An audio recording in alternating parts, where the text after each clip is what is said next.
ठहरो दुर्योधन।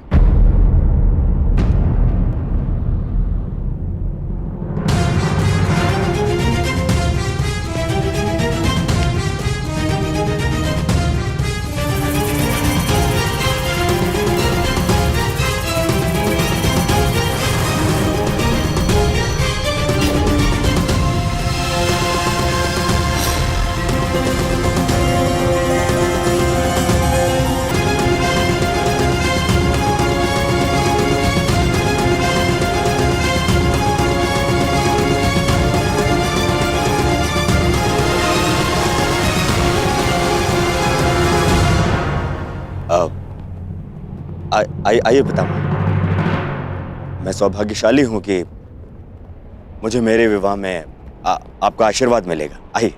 तुमने ये सोच भी कैसे लिया दुर्योधन कि तुम बलपूर्वक विवाह करोगे और मैं आशीर्वाद दूंगा?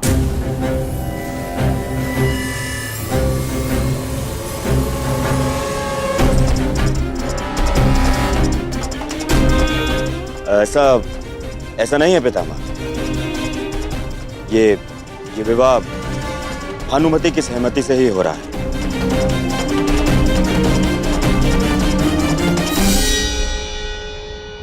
यदि ये विवाह भानुमति की सहमति से होता तो यह अंग में नहीं कलिंग में होता।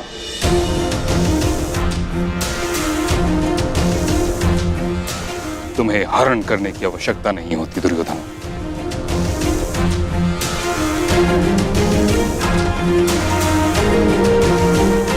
पुत्री भानुमति, दुर्योधन ने जो किया उसके लिए मैं हस्तिनापुर की ओर से क्षमा प्रार्थी हूं।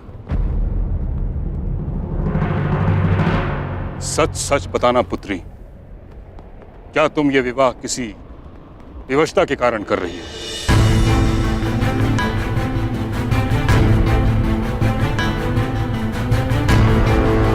स्वयंवर में जो हुआ हुआ, परंतु इस समय भीष्म तुम्हारे सामने उपस्थित है। किसी से भयभीत होने की कोई आवश्यकता नहीं। यदि यह विवाह तुम्हारी सहमति से नहीं हो रहा तो मैं वचन देता हूं कि तुम्हें सम्मानपूर्वक कलिंग वापस भेज दिया जाएगा।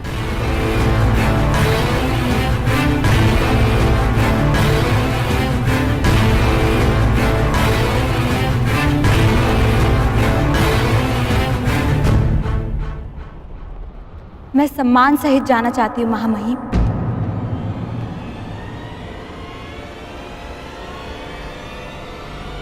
परंतु कलिंग नहीं, हस्तिनापुर।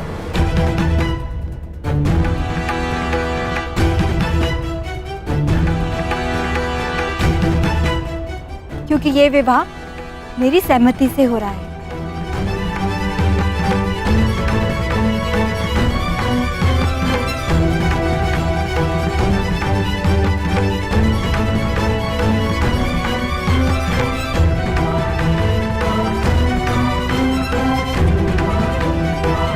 अब तो आप मुझे आशीर्वाद देंगे ना पितामह, और मित्रकर्ण को भी। मेरे साथ साथ आज वो भी दंपत्ति जीवन में प्रवेश कर रहा है।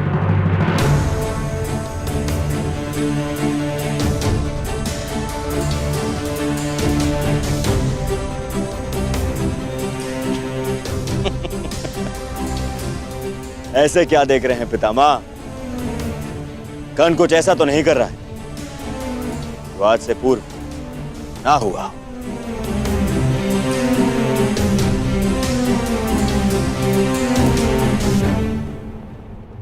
कर्ण ने ऐसा ही कुछ कर दिया जो आज से पूर्व नहीं हुआ।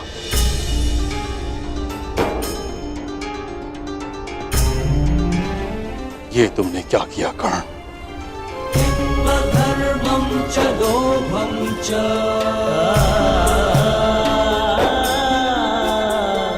मोहं च भ्रमस्थितः। विवाह की रीतियां संपन्न करें पुरोहित।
बधाई हो।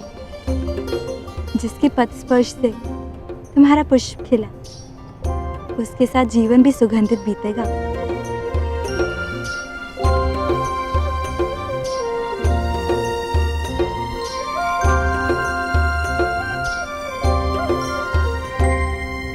अंगराज कर्ण,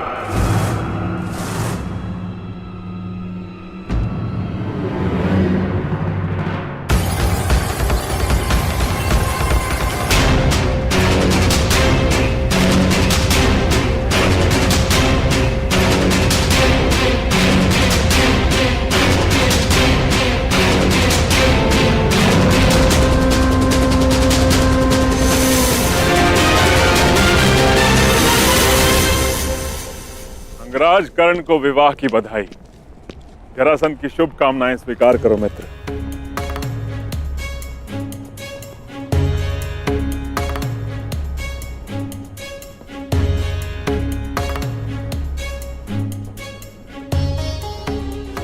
आमंत्रित किए बिना ही आप यहाँ आए हैं मगध नरेश, तो स्पष्ट है कि आपका यहाँ आना केवल बधाई देना नहीं होगा। इस पूरे संसार में अकारण कुछ भी नहीं होता अंगराज। अगर जन्म का कारण होता है तो मृत्यु का भी कारण होता है।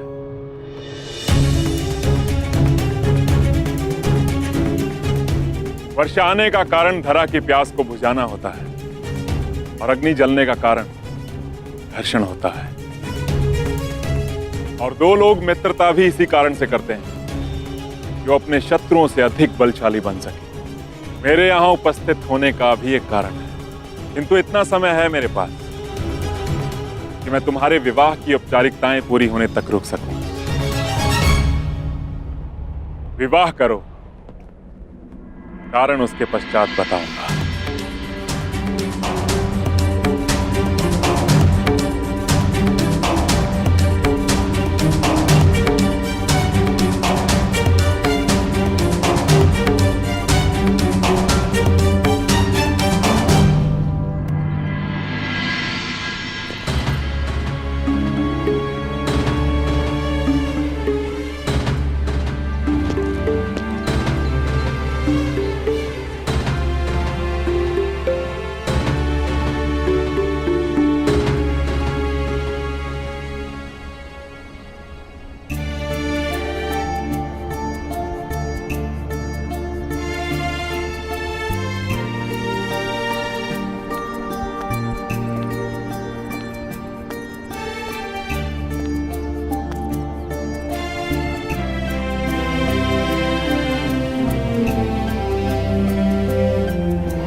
मैं भुगतग्राम जा रही हूँ। मेरी चिंता मत करना, पिताश्री है मेरे साथ।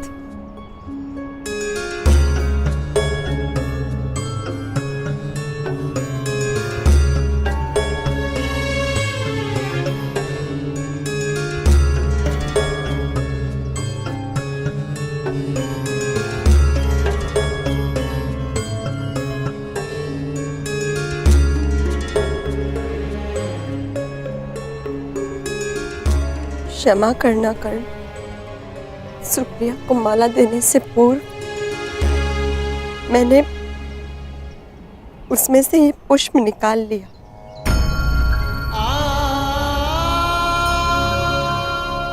स्मरण है कर्ण, तुमने कहा था हमारा प्रेम पुष्प की सुगंध भाती है।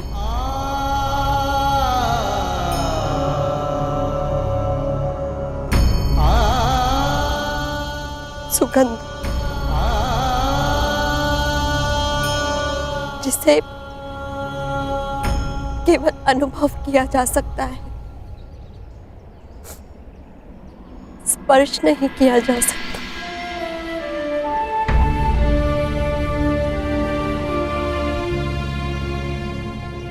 जाओ कर्ण, अपने प्रसन्न गृहस्थ जीवन का प्रारंभ करो।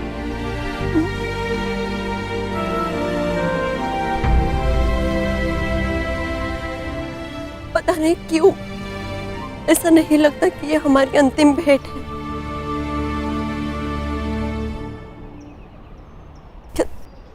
क्या तुम्हें नहीं लगता?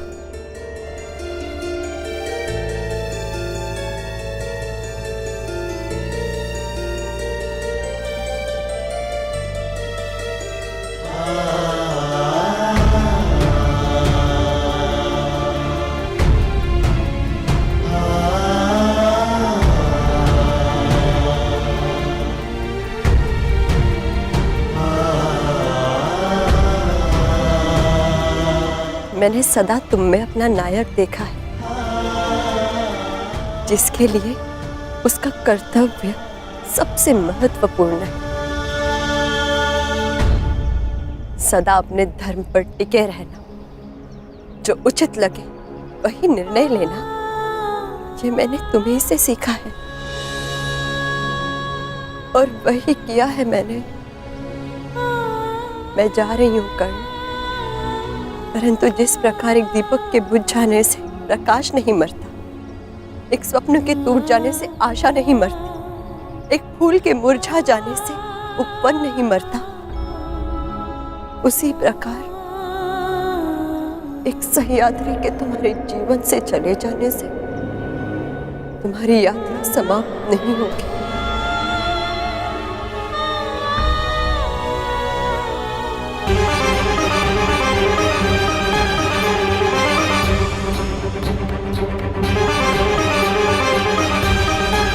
मुरझाए पुष्प की सुगंध पुष्प को खो देने का स्मरण कराती है। हमारा प्रेम सुगंध बनकर नहीं, एक पीड़ा, एक वेदना बनकर हमारे हृदय में हमेशा रहेगा।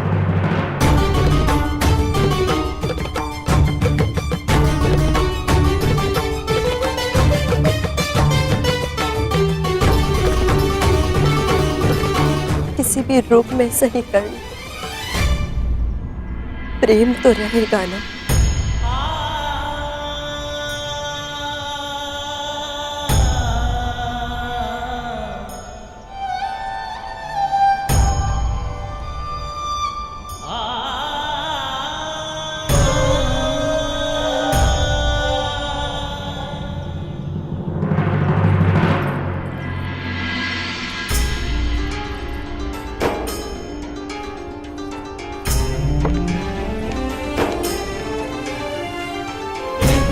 धर्मं च लोभं च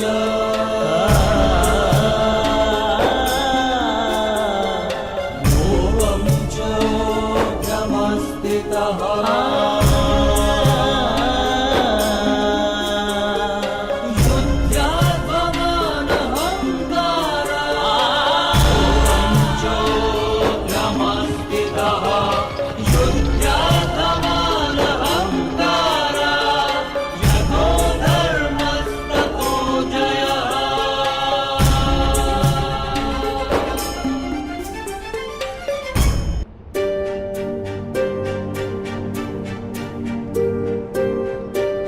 अब अपने आने का कारण बताइए मगध नरेश। मैं आया क्योंकि समय भी आ गया है मित्र। मुझे दिया हुआ वचन पूरा करने का समय आ गया। स्मरण है ना वो वचन कि तुम एक बार मेरी सहायता के लिए अवश्य आओगे। कल प्रातः मैं अंग और मगध की सीमा पर तुम्हारी प्रतीक्षा करूंगा।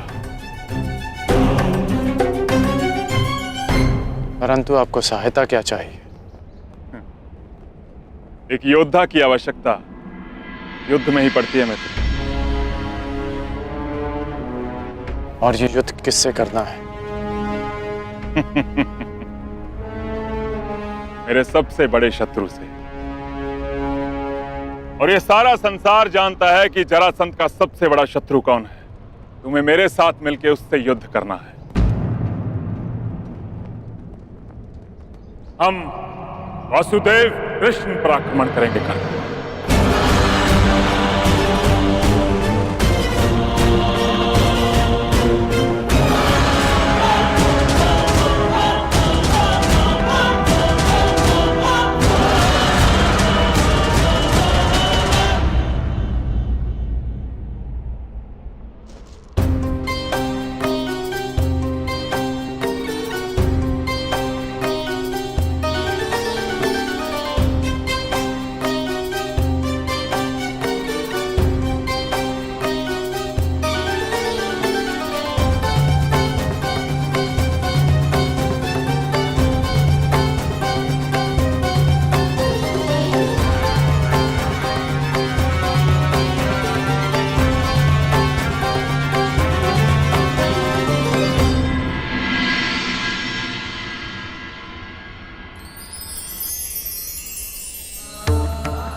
प्रार्थना करते हैं राधे।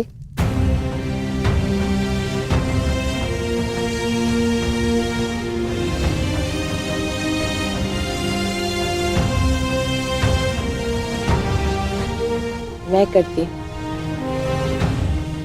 सदा नियम से,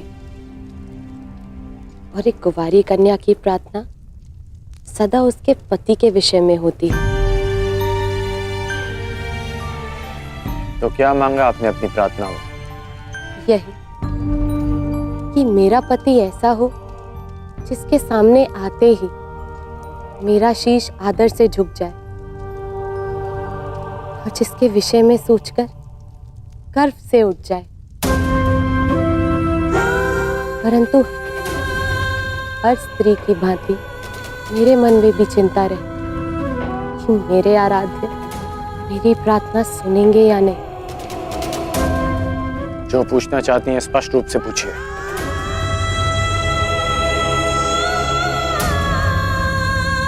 विशाली कौन है अंगराज?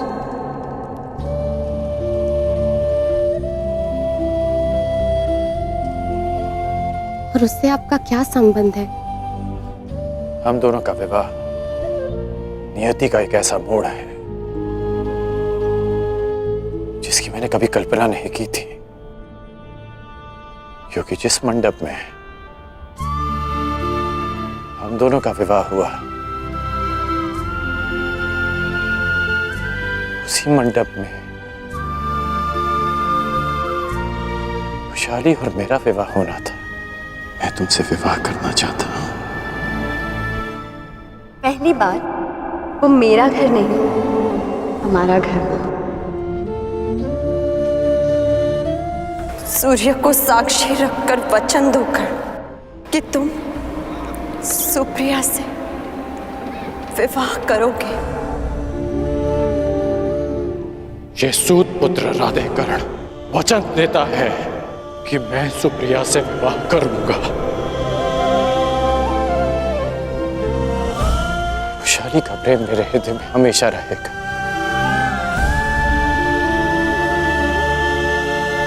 परंतु एक पति का कर्तव्य, एक पति का धर्म निभाने में कर्ण कभी कोई त्रुटि नहीं करेगा।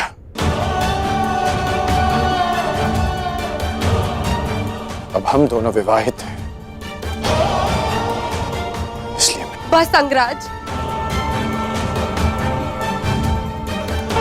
एक पत्नी के लिए इससे बड़ा सौभाग्य और क्या होगा कि उसका पति उसे कभी असत्य ना कहे।